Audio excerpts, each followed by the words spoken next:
All right, while you're filling that out, I'd like to welcome to the stage Daniel Mays. Daniel Mays runs Frith Farm in Scarborough, Maine, where he has been growing vegetables commercially using no-till methods since starting in 2011. His Waldorf education and Quaker upbringing shape his relationship to the land and community, and he holds a master's degree in environmental engineering. Daniel is the author, again, of the No-Till Organic Vegetable Farm, and shares his holistic approach to agriculture and his farm's human-scale regenerative growing methods at workshops and events across this country. Please help me welcome Daniel to the stage.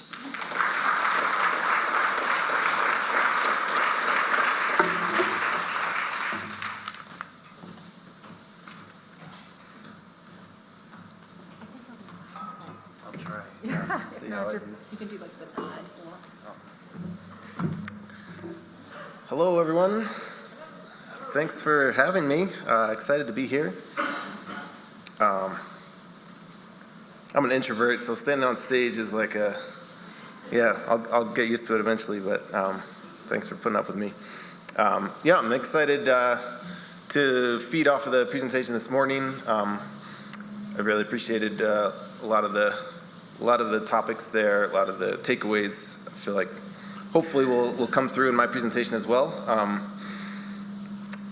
Let's jump right in. I'm Daniel Mays. I run Frith Farm in southern Maine. Zone 4B, we're in a little frost pocket there. So it gets, minus 20, minus 25 in the winter on the coldest night. And so hopefully a lot of this will translate. Some of it might not, also depending on your scale. We're a very small scale, intensive vegetable operation, market garden.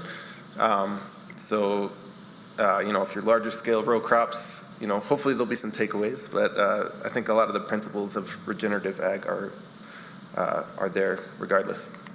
See if I can. All right. So here's the overview. Just real quickly going to talk about the context of Frith Farm, how we grow. Then look at some of the impacts of tillage, why we till and where that is taking us.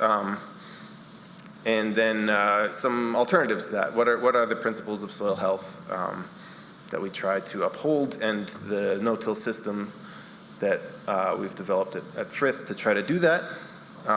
And then try to talk about the economics of that, because it can all sound very rosy, but often the financial numbers are what help win the skeptics over. So here we go. This is the land I purchased 11 years ago. It's 5 open acres with an old 200-year-old house that actually brought the value of the land down a little bit. So that was nice. So I moved right into that, despite it needing to be torn down, and have actually worked over the years to renovate it, and now that's the crew house. And the open hay fields were, they'd just been hayed for years. And so over the years we turned it into,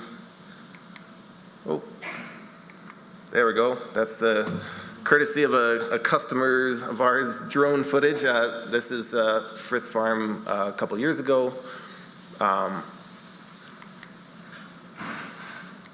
We are 3 acres of intensive no-till vegetable herbs and flowers. I'm gonna get the target practice with this. There we go. I think there's a delay. We have 9 full-time seasonal employees.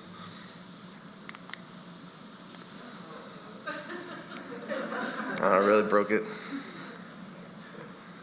And we sell through natural food stores, a 250-member CSA, 1 farmer's market that we hold on the farm, and a little on-farm store.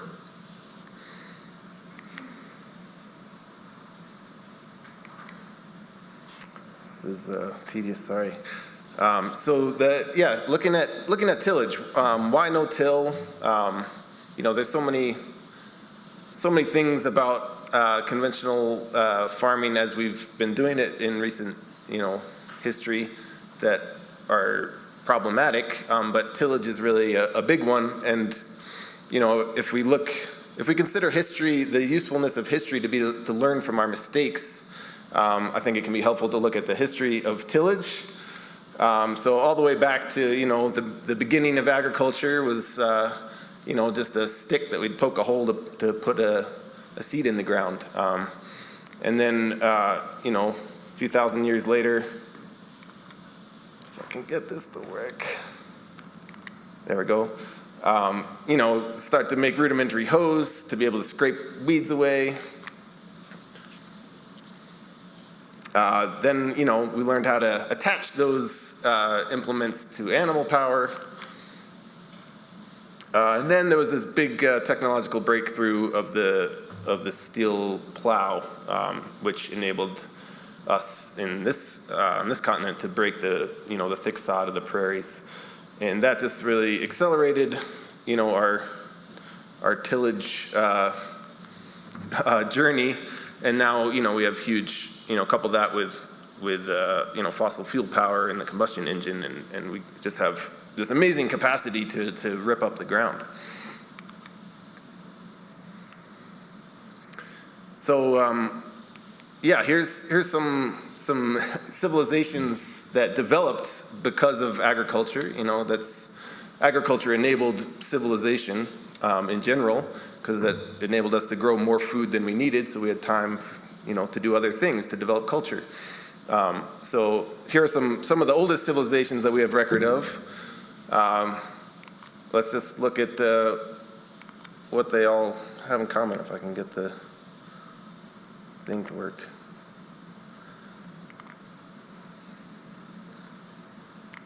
Maybe I should switch to the verbal. Is that cool? All right.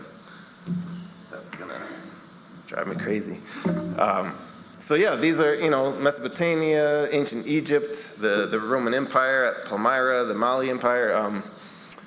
I guess my question for you is, why did these great civilizations build their cities in the middle of the desert? Right, they didn't, right? They built it in the most fertile place at the time, and they turned it into desert. So next, and that's what we're doing currently. Again, if history is to learn from our mistakes, we've got some pretty compelling evidence there. Next. So our current model, next, is a model that converts resources into pollution and food as a byproduct. And we've developed systems to squeeze as much byproduct out of that linear process as possible, but we really need to rethink that whole process. Next. This is, the Gulf of Mexico and all the nutrient runoff from the Mississippi. Dead zones the size of New Jersey. Next. That without, we could do doom and gloom all day, but what's the alternative? If tillage has a proven track record of, destroying the basis of civilization, let's come up with something else, right? So what is another model? Well, it's all around us, right? It's anywhere where humans step aside for long enough to let natural processes actually develop. So, this is just an unmowed field, but there's certain principles that you can see there. Next. So the number one is photosynthesis, right? There's just a huge amount of green, prolific photosynthesis. There's no, you can't build soil without photosynthesis. That is the engine that drives soil health. Spot check on our soil health practices. You just look every month of the year at how green is your land, and you can see how poorly, as a country, as a world, how poorly we're doing in a lot of agricultural practices that way. Just brown fields a lot of the year. Next. Number two is diversity. So, I also like the word community, because diversity implies difference and all these separate species, right? But I think that mentality of dividing and fragmenting is actually not what diversity, in a healthy way means. It's more of a community working together, and diversity within that community, that ecological community. Next. And then this is just basic. Soil, I think of soil as the internal organs of the earth. So, we don't want our guts just hanging out in the air any more than the soil wants to be exposed to the elements. So keeping it covered. And next. And then, to disturb it as little as possible. To say no disturbance would be to not be agriculture anymore, right? Agriculture is based on, that disturbance and succession of that ecological dance. But to really apply the minimum disturbance we need in order to get the desired outcome we want, which is growing food. Next. So these are, our primary goals of soil management as we farm. Next. This is just sort of a sneak preview of things to come, so that there's not too many words. But here's some, trying to maximize photosynthesis. Next. This is photosynthesis, but also diversity with perennial hedgerows and cover crops. That's a sorghum Sudan cover crop. Next. And here's the soil coverage at all times, even for directly seeded beds. We seed into mulch or compost so that the soil is never showing. Next. And then really trying to minimize our disturbance. So even when we cover crop, we just lay down the cover crop and plant right through it with no soil disturbance at all. Even minimizing our above ground disturbances. Next.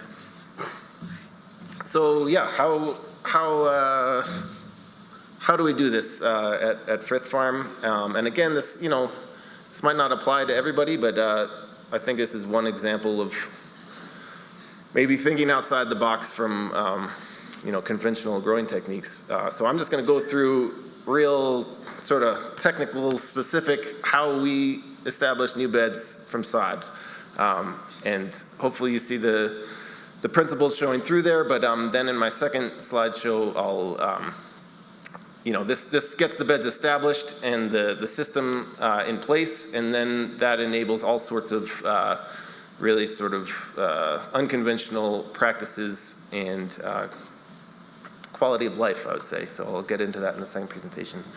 But for now, starting from sod, here are the steps we take. Next. So first we do a soil test.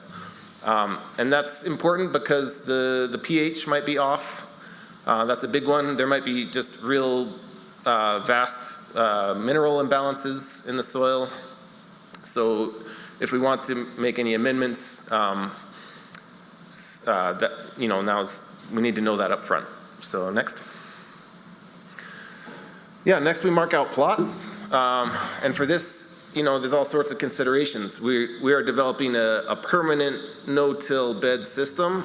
So this is a big thing. This is kind of permanent. These beds are going to be there indefinitely. So we really want to consider all of these aspects of, what soils are we putting our plots on. It might be nice to group soil types. Where is their drainage? Where is their access? Shading, slopes, irrigation access, and then plan for hedgerows if you're going to be planting perennial hedgerows. So thinking of all these things, we mark out our plots. Next. And this is, to give you a sense, this is our layout at Frith Farm. We have 16 plots. Each plot has 12 beds, and each bed is 100 feet long and 5 feet on center. So I'm a big fan of this standardization of beds. It just makes things super simple. Excuse me. I was talking too much this morning, so I should have been saving my voice. You're doing great. Thank you. Much appreciated.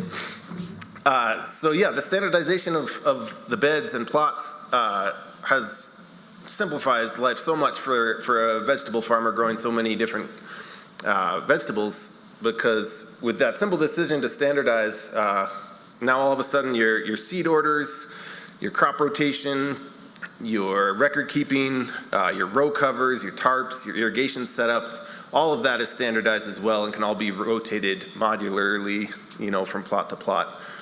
There's none of that frustrating, like, how long is this row cover? Oh, it's 5 feet short for this bed that it's a little longer than the others. So yeah, I'm a big fan of that standardization, just for record keeping too. We can just talk about a bed, and a bed is the same across the farm. Yeah, perennial hedgerows help separate plots. That's as much for the soil, ecological benefits as it is for just being able to know where one plot ends and one begins when you're on the land. It's a really nice marker. And then we make sure we have vehicle access at the head of every plot for harvesting heavy things, so we can drive right up to it. Next. So yeah, step 3, we've taken our soil test, we've marked out our plots, now we spread compost and amendments next, according to that soil test. Next. And then here's the 4th step of the no-till beds is to till. I call it one-time tillage. This is, to plant annual vegetables. You can't plant it into sod, right? So we need to apply some kind of big disturbance to kill that sod. And there are ways to do that without tilling, but they are also big disturbances, tarping for a whole season or whatever. So, I'm not a purist. Tillage has its place, but this is the last time we till to break the sod, to mix in all those amendments, and to form beds. So, next. Yeah, this is a Bcs Walking Tractor with a rotary plow on the back. It's really nice because it kicks the soil out to the side, so you can use it as primary tillage, but then you can also do another pass up and down each path and form your raised beds. So next. And that's what that one is. You can kind of see, it's a little chunky with the sod, but you can see those raised beds being formed. Next. And now is when we tarp. I like to tarp after the tillage because then the beds are already formed. So when we pull that tarp off, there's 0 more soil disturbance. So whatever weed seeds were near the surface that might have germinated or might have gotten killed by the tarp, we're not disturbing soil all over again and getting another flush of weed seeds. So tarping is critical. We really need to kill those perennial roots because, again, we're planting an annual crop. The perennials will outcompete it if they're still there. Next. So irrigation is a big part of this. It sounds like especially here. So having that in place to be able to germinate seeds when you need to is huge, and that's a necessary part of the system, I'd say, unless you get reliable rain when year round. Next. So yeah, the next step, as soon as that tarp comes off, we immediately cover that soil. That soil is tilled, killed of life with the tarp, and just exposed to the elements. That's like prime, not protected. So we immediately cover it with compost, 2 to 3 inches. And we do that as a mulch. 2 to 3 inches I find is the minimum, so that when you rake it out, you're getting seamless coverage. There's no sort of patches where you accidentally scrape it thin and stir up the soil. You just want that seamless coverage. And then we have wood chips in the path. You can use any kind of mulch in the paths, wood chips, leaves, straw, what have you. But we're going for full soil coverage so that we have this nice clean canvas to paint onto. Next. And then we seed a fall cover crop mix. This is, by now this is late summer. And we direct seed that with an earthway seeder. We treat, this cover crop just like a cash crop. So we direct seed it, we irrigate it, we walk around and look for weeds, but honestly, there are no weeds in this because we've used weed-free compost and mulched the paths. It's, even with irrigating it, there's no weeds come up. It's a pretty wonderful thing as an organic vegetable farmer to be able to do that without weeds. Next. So yeah, due to the combination of tarping it and then not disturbing it and covering it with mulch, it's pretty much entirely weed-free. Next. And then in late fall, it's waist high, and that's when it could be, you could incorporate livestock if you have them. We ran turkeys over this in the fall, and they add their fertility, they graze some of it down, and just, increase the biodiversity. Next. And we selected that cover crop carefully so that it would, it's all species that will winter kill. They'll die in the cold of winter. So this is what it looks like, late winter. And then we can either plant right through that, transplant right through that in the spring, or if we want to direct seed, that stubble can just be raked into the paths and we can push a seeder right through. Since it had that 2 to 3 inches of compost, it still has that nice weed barrier for direct seeding the following year. So that's the system of establishing the beds from sod. Next.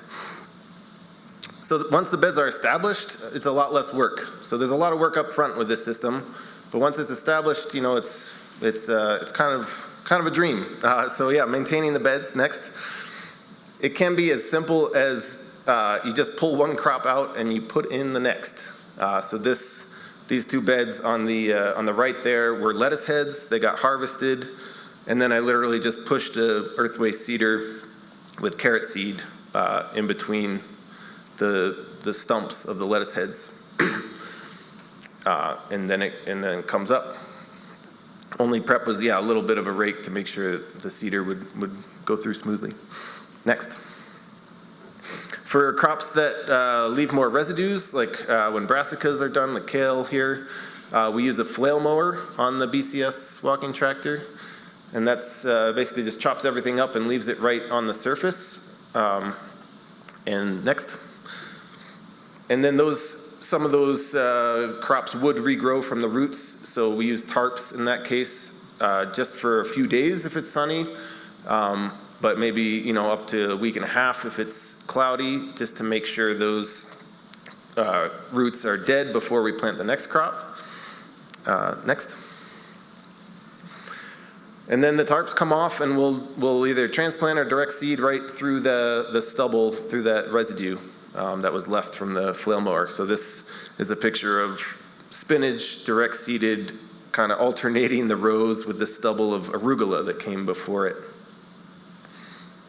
Next. And over time, the soil will just digest that compost, that layer of mulch on top, and it'll start to show through again. The worms will do their thing, and eventually you'll start seeing soil show through again. You'll start seeing weeds come up, and that's a sign that we need to add more mulch. So we kind of do that as needed, adding more to the beds as the soil shows. Next. This is our hybrid tractor human-powered spreading technique. The tractor does the heavy lifting, but the humans do the precision spreading. It's actually get into a nice rhythm. We can spread, 24 cubic yards. I think we did in under an hour with 3 people and 1 on the tractor. Sorry.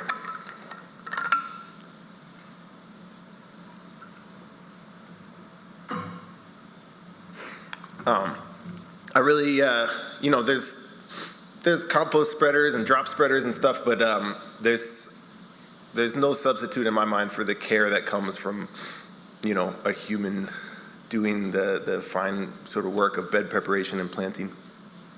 Next. And then we'll, remulch the paths as needed. I'm a fan of wood chips. I was scared of wood chips for a while because everyone talked, all the experts talked about nitrogen tie-up. And I think that's true if you're tilling them in, but wood chips on the surface in the paths are, I've seen no issue with nitrogen tie-up. We do keep them only in the paths. We don't try to, mulch the bed tops just because if, oh geez, sorry.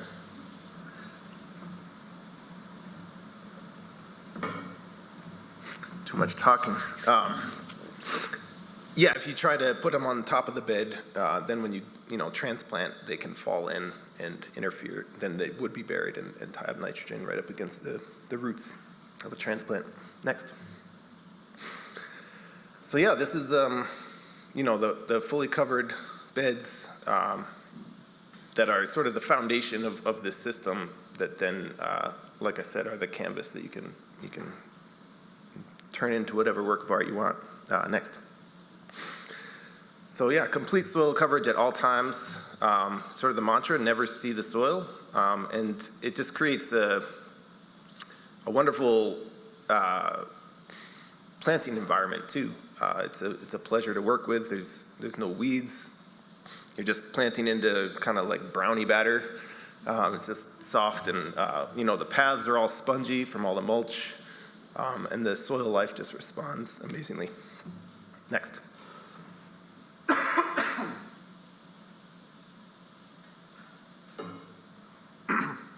So then for winter, we have pretty harsh winters, a lot of snow, a lot of freezing rain. So we will mulch the beds. In addition to the compost that's on them, we'll mulch them with leaves or straw. Next. And then we'll just rake that mulch off into the path the following spring, which means the paths are really thickly mulched. The paths stay weed-free all year, and then the beds still have the compost mulch on them, which we touch up if needed. We do try to cover crop a lot too in the fall, but for beds that get harvested too late to establish a cover crop, we'll just mulch them. Next. So that's what it looks like after it's been raked off in the spring and planted. And notice the irrigation there, set up on every plot as well. Next. So that's the system. And now's the part where I try to convince you that this isn't just a sort of backyard gardener's fairy dream. This is a viable farm business. This is a good living, and it can be replicated, I believe. So here are some numbers from the farm. 3 acres under cultivation for vegetables. Next. 9 seasonal employees, like I said. I apologize. Thank you. Tea, wonderful. Perfect. What serves?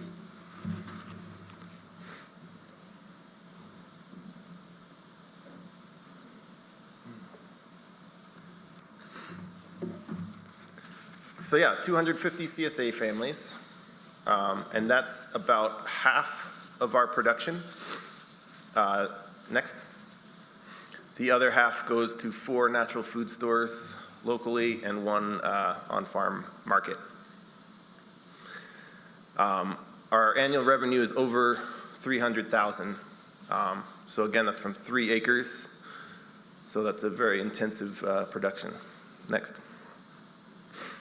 Also, pretty much take 4 months off a year. I'm here now. I say off in quotes because I can't help, like I live and breathe the farm, so I'm constantly scheming and planning and, making orders and hiring. But yeah, there's 4 months of the year when, I don't have to work. I can decide when to work. Next. I started in 2011 with a $180,000 loan, interest rate of about 4%. And next. I've never had any off-farm income.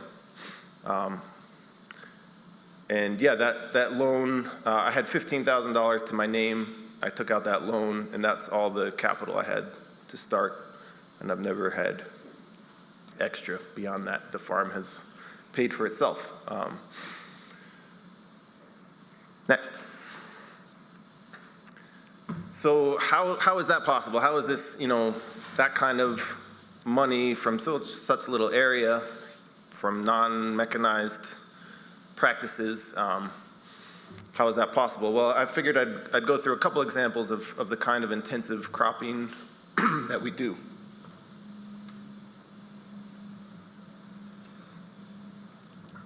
Just gonna hold that. So yeah, here's one example. Spring radishes to start. Next. And then follow that with cherry tomatoes that go down the middle of the bed, but then we plant the shoulders of the bed to lettuce heads. Next.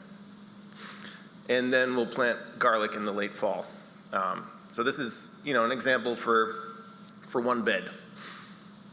Next.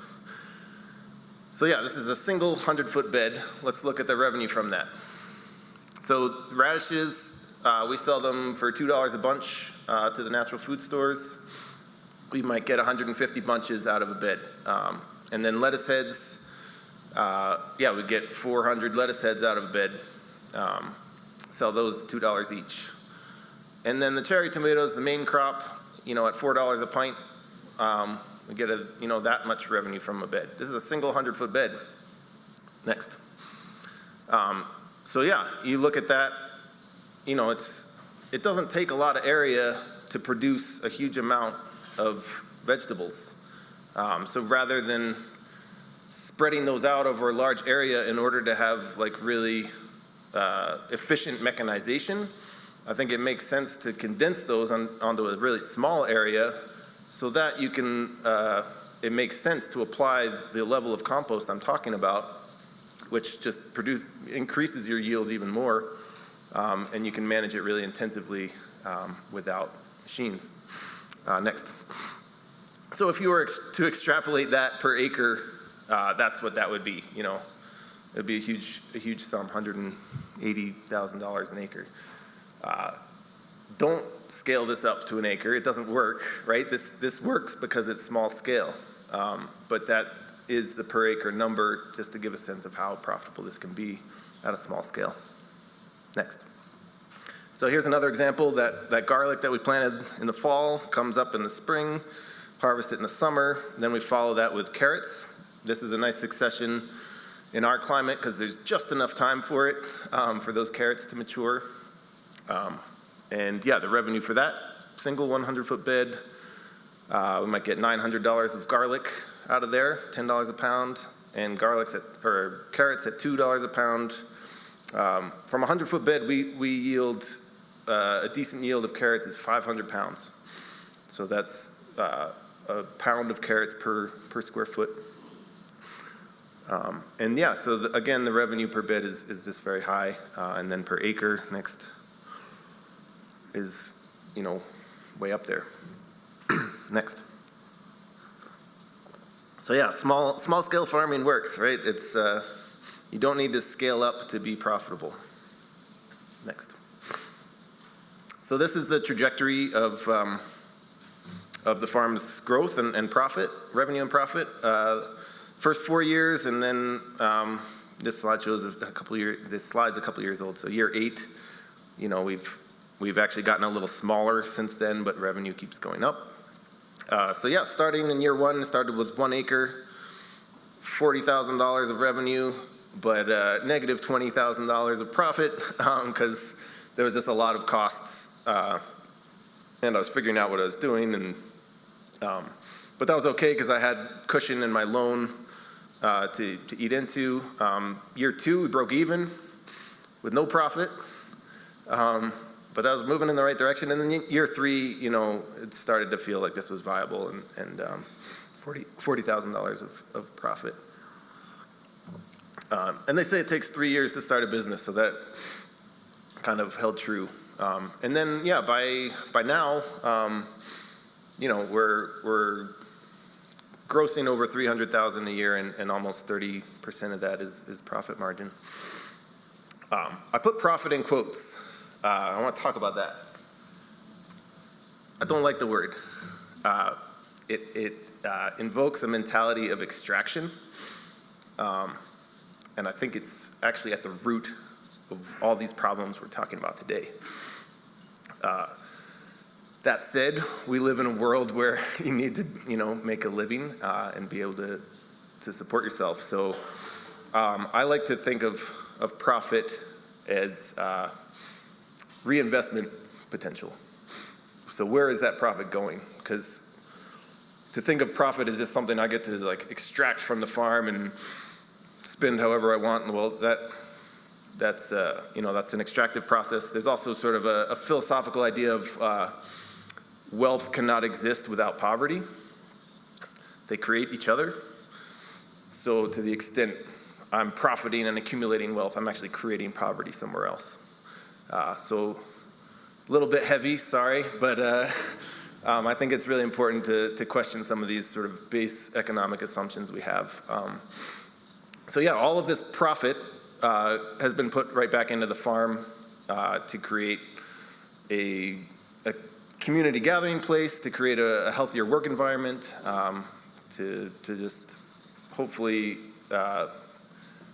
reinvest. It's like, if a tree has a good year and produces lots of fruit, it's reinvesting that in its community, right? It's not extracting it and putting it in a bank account somewhere. All right, enough of that rant. Next. So yeah, here's where the revenue went. Inputs and overhead in blue and orange there. Those are kind of the expenses ideally we'd strive to minimize. So I think it's actually okay, doing pretty well that those are sort of a third of the pie, because really the costs that are beneficial, if you will, are labor, paying people, and then reinvesting in whatever way meets your values. So yeah, that's where the money went in 2018 from the farm. Almost 100,000 reinvested in the form of new worker housing, a commercial kitchen, community greenhouse, and then labor, 120,000. And I want to talk a little bit about labor too. I feel like that's often a sticking point for folks with this kind of farming. So next. I get a lot of, maybe internally too, there's sort of voices of naysaying that are like, yeah, but you can only do this because, and one of those is around labor. Like, a lot of people don't want to deal with employing that many people, or think it costs too much to pay them. So I want to look at, our model. I call them apprentices. It's apprenticeship. We have 8 full-time apprentices. And part of their compensation is monetary pay, but part of it is also room and board and education and training. So I want to take a look at that and hopefully dispel the myth that, it's like slave labor that makes this possible. So next. So yeah, monetary pay is, standard wages. Next. Room and board. Next. Room and board. What is it really worth? This is really a chance to hold myself accountable. Am I being fair with my compensation? Am I giving them a rundown trailer and saying, oh yeah, that's $2,000 a month for rent right there? So what is that housing really worth? What is that food really worth that you're supplying? Next.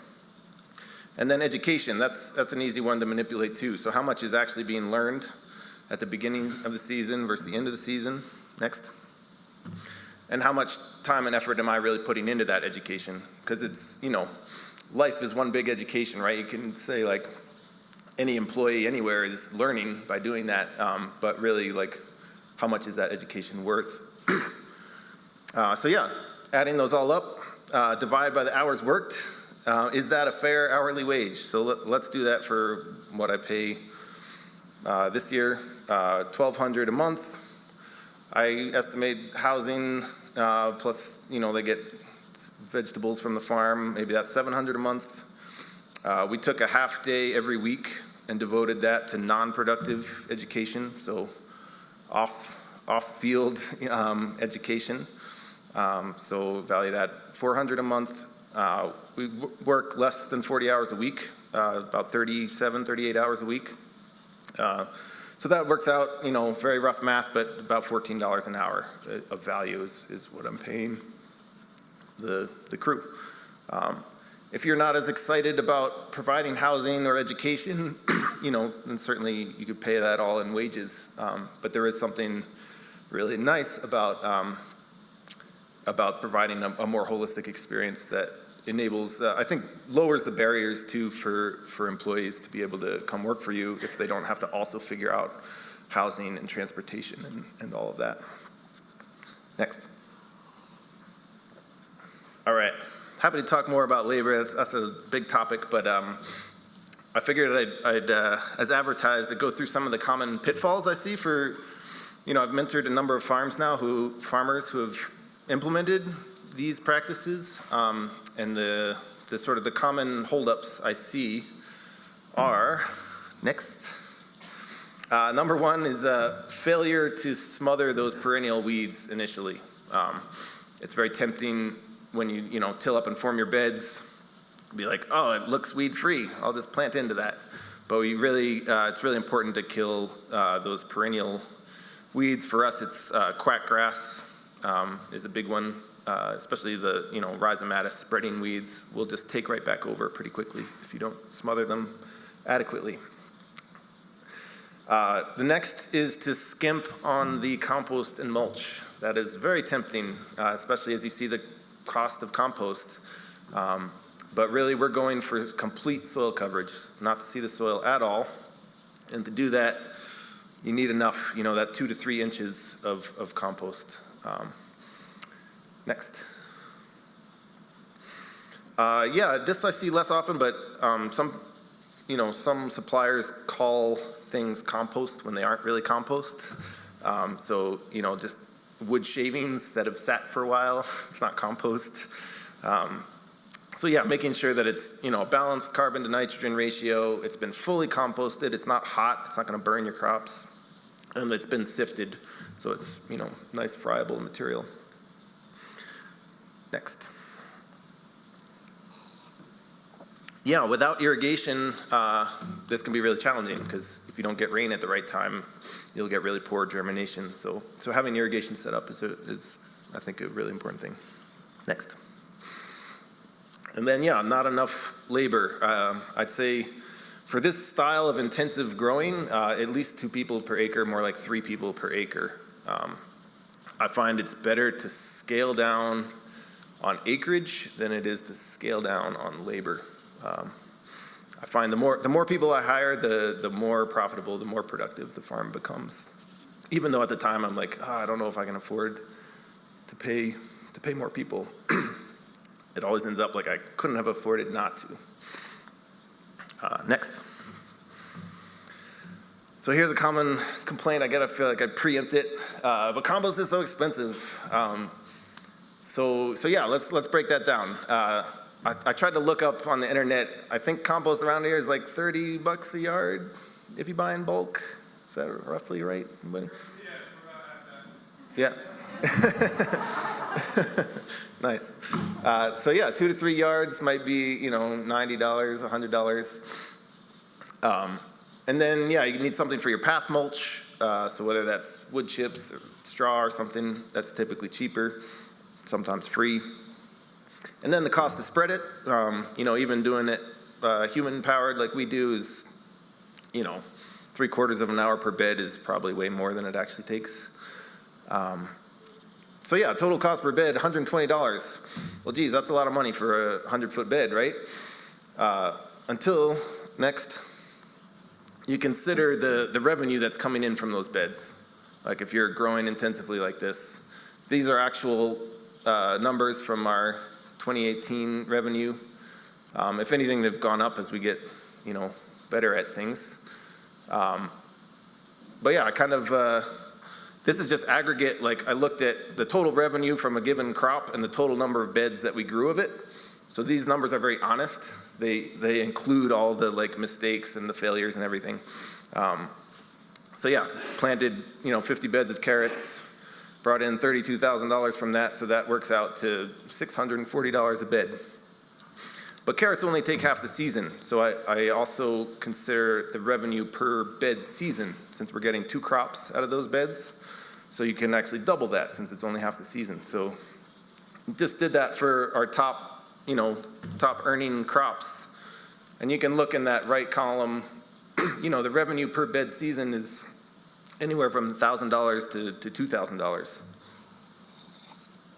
All of a sudden that $120 for the compost is a drop in the bucket, right? Because that enables these numbers. Without that, these numbers wouldn't be like this. So don't skimp on the compost. Next. So yeah, even a 10% yield increase would, from all that compost, and try applying 3 inches of compost to your land and not getting a 10% yield increase. It just happens. All that life, all that organic matter, all that moisture retention in the soil will just produce more yield. So even that would pay for the compost, but that's not to consider. Next. You have a weed-free farm. What is that worth to an organic farmer? That's probably worth it alone. The healthier soil life generates resistance to pest disease, holds in moisture better, resistance to drought. Next. You can plant earlier because now you don't need to be able to get equipment onto the field, right? All your beds are prepped. You can just, as long as you can walk out there, you can put a plant in the ground. Next. All this mulch keeps your produce really clean. There's no splashback from rain. So we actually don't even need to wash a lot of our produce. We can, it's ready to eat right out of the field. So less time spent washing, that's a labor saving, but also washing reduces the shelf life of a product. So by not washing it, it will last longer. Next. Yeah, all the quality and flavor benefits of having healthy soil. Next.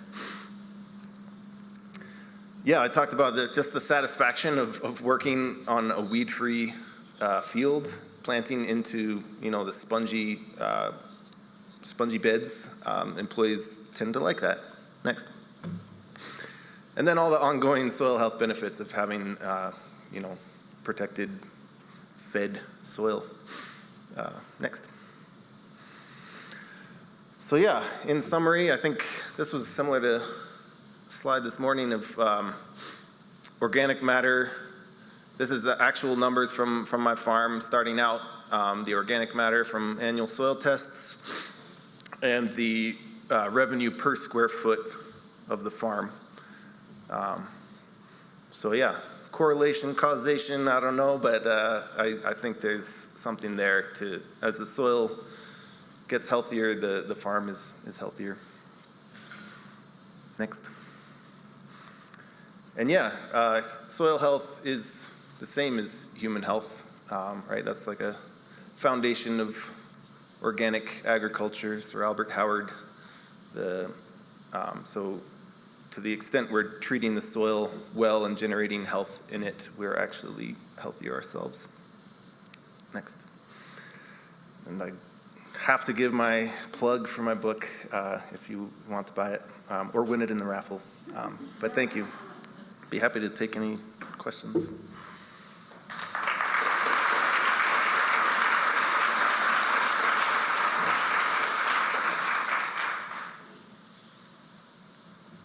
All right. How are overall pest pressures, insects and disease primarily, in this no-till veg system?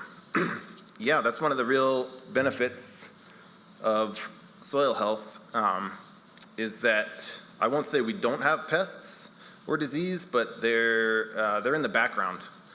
And they're in the background enough that I just choose to ignore them. Sort of philosophically, if we're always focused on our problems, then we're always gonna have more problems. But if we focus on what's working and the life in the soil and all the positive aspects of growing food, then I find the pests and disease kind of take care of themselves. I know that doesn't land lightly if you have a pest and disease problem right now. So yeah, no judgment if you need to address that, but I think pests and disease are a symptom of a lack of life in the soil. So to treat that symptom of a lack of life by killing life is a downward spiral, right? If we're spraying poisons or fungicides, whatever, to address those, we're actually feeding the underlying problem, and we'll need to, apply more and more of those poisons, and eventually it'll be, the problem will be so great. It's kind of where we are right now, right? Have you had problems with voles, and if so, how do you manage them? Yes, we have some voles, especially in our perennial beds. I'll talk more about those this afternoon, but again, the answer to pest problems for me, is always to add more life. It's not to take away life, but to add more life. So how can we balance this system? How can we get more life into the system to take care of whatever problem it is? In the case of voles, we got a whole bunch of farm cats. But also, we can prune things, prune the base of the hedgerows a little bit to reduce the vole habitat, open it up so that birds of prey can get in there. So kind of shift the balance there a little bit. But also accept that there will be some voles, right? Voles are part of the diversity of life on the farm. I'm not trying to eradicate them, just trying to keep it in balance. Question. How does tarping for 2 to 10 days impact soil microbiome? Have you measured that in any way? Good question. Yeah, my sense is it probably, like the life right at the top half inch of the soil probably doesn't like that very much.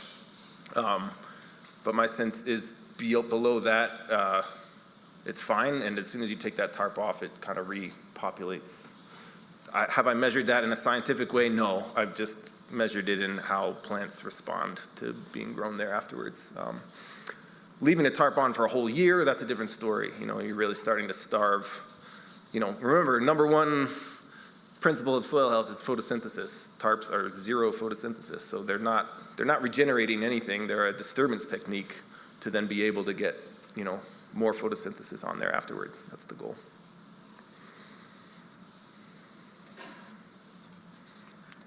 Any other questions? There we go. Do you ever worry about over-fertilization with so much compost? Yes, thank you for bringing that up.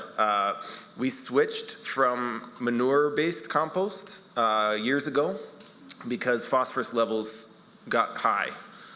So now we use, I call it the vegan compost. It's just plant material, so composted bark. It's basically bark mulch that's been composted and sifted and looks just like compost but is much lower in nutrients. Because at this point I don't want the nutrients, I just want the soil coverage. So yeah, that's something to definitely be aware of. That's why doing a soil test once a year can help avoid those like gross imbalances. And also, yeah, here I was just talking with some farmers, without rain, I guess you got to worry about salts building up in your soil too with a lot of compost applications. So that's something to test for.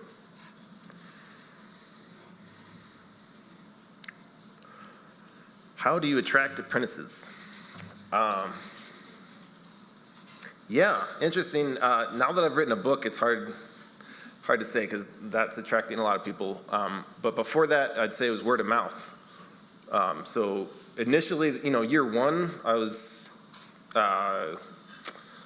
Craigslist, Good Food Jobs, ATRA, MOFGA, the Maine Organic Farmers and Gardeners Association, helps advertise for apprentices in the state. So attracting them initially is harder. Again, it's kind of like forming your raised beds. It's a lot of work up front, but then like once you have apprentices and they experience what you're doing, if it's new and exciting and it's a good experience, then that word of mouth really carries that. I'd say a lot of our apprentices heard about it from previous apprentices. So yeah, I would say also I think John mentioned this morning too. Your practices and the way you care for the land will attract people. That's what I've found. If the land is responding with health, then like that attracts all sorts of life, right? And you know, humans are part of that. So yeah, I don't, sorry, it's not like a silver bullet there, but yeah. Next question.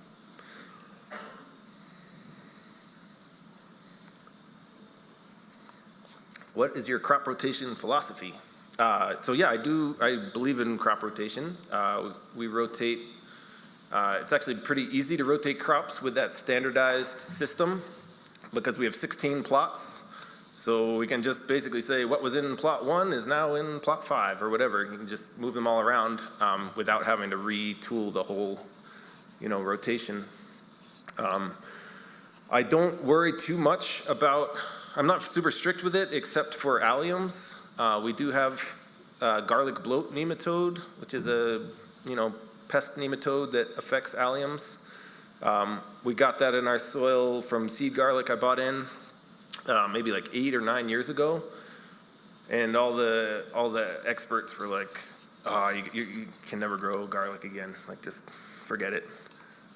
But yeah, we've been just selecting whether for resistant or just non-diseased seed from. We've been saving our own seed since then and just carefully selecting for it, building up our soil health, and you know, at its worst, we lost maybe like half of our garlic, and now we lose 1% to 2% a year. But I do believe in crop rotation for alliums for that reason. So we're giving that a host-free time. Otherwise, I just tried to not have crops back to back. That's about the only rotation I worry about. In southwest Colorado, we use winter rye and oats for cover cropping so that we have that spring growth to hold soil during spring winds. Recommendations for killing that crop before planting without tillage.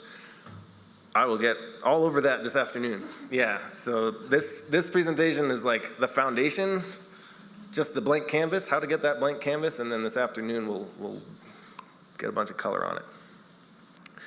Can you talk more about your hedgerows? Same thing. Yeah, I'll get into that this afternoon. How do you identify compost to purchase that hasn't been contaminated with pesticides, herbicides? Great question. Try to get it approved for organic use. So if it's certified organic compost, then the certifier does all that work for you. If you can't find approved for organic use, then I guess you have to do some of that homework yourself and talk to the producer and ask about their feedstocks and their practices. Curious why you choose to purchase rather than build your own compost. Yeah, so we do make our own compost, but I only have that tiny tractor, so turning it, you know, doesn't happen as much as should, and we don't have a sifter. So yeah, it's a sort of a chunky product that, you know, unevenly composted. So we tend to use that on perennials. It also has a lot of tomato weed seed from all our composted tomatoes because we don't turn it enough to get up to temp and, to kill all the seed. So that's why I purchased in the compost. Also, we just wouldn't produce enough to cover the farm initially. At this point now, we're growing much more cover crop and grown in place mulches. So we're actually decreasing our inputs a lot. But initially, yeah, wouldn't have been able to produce enough or have the equipment for that. What kind of tarps are you using? We use the silage tarps. They're 5 mil polyethylene, white on one side, black on the other. Johnny's sells them locally, or our local ag supply store. Yeah, definitely polyethylene over, you know, I used to use retired billboards, which are vinyl, and that is not approved for organic use actually because the vinyl can degrade into your soil. How does your pricing compare from CSA to markets? Yeah, so I guess when we sell the natural food stores, I guess, like if, for instance, we sell carrots $2 a pound, natural food stores, we'd sell it $3 a pound at farmers market and CSA. CSA and farmers market, we try to do the same pricing roughly.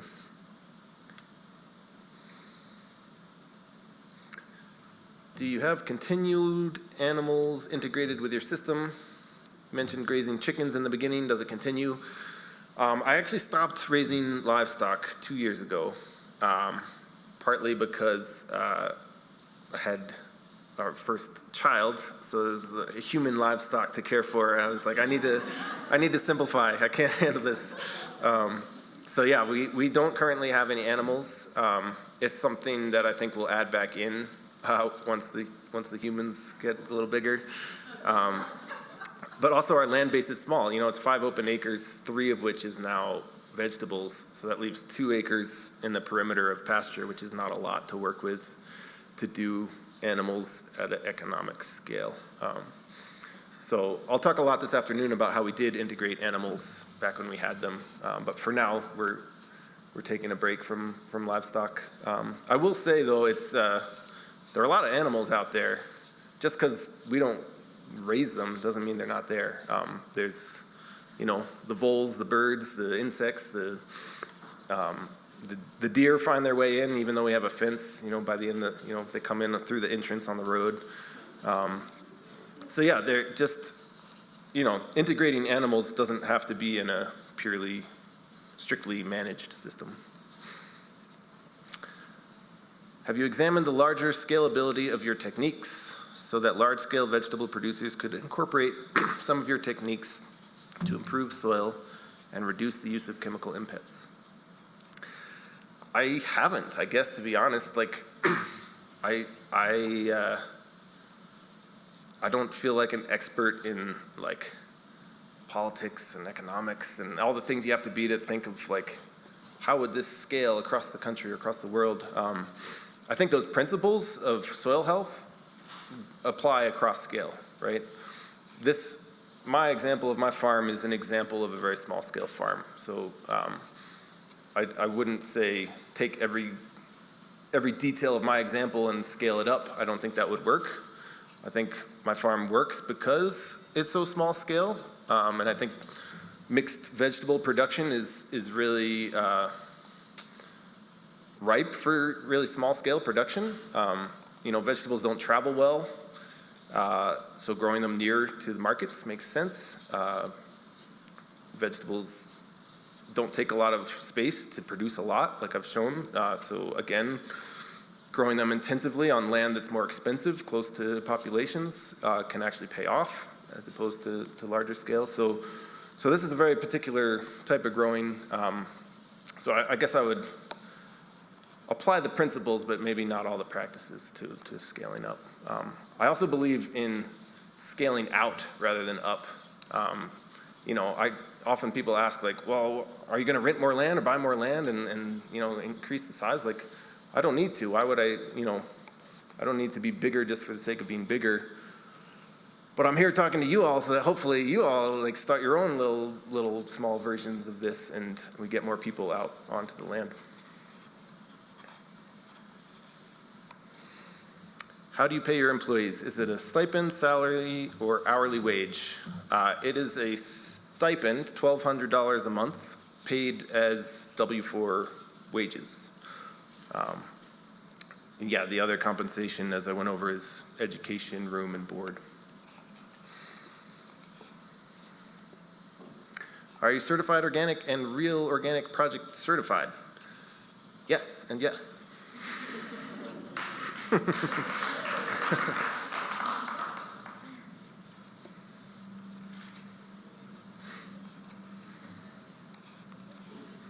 Any others? Who are my farming mentors?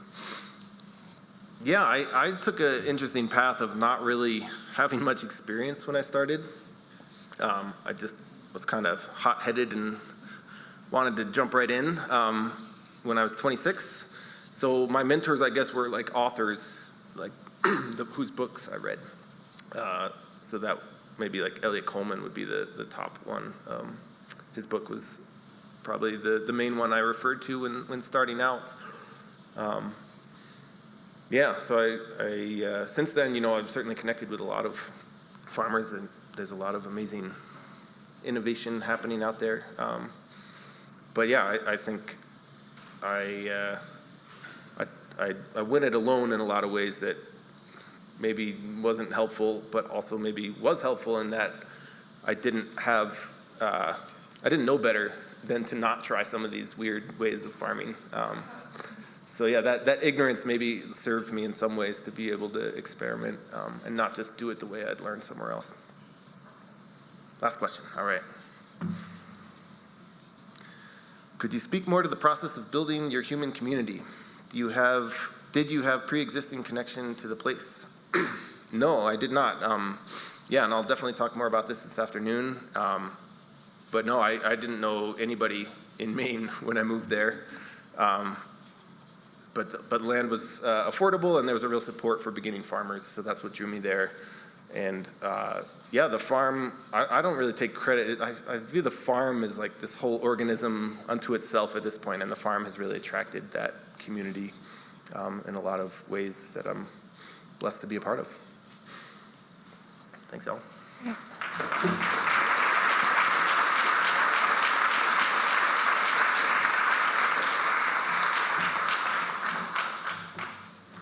Thank you, Daniel. That was awesome.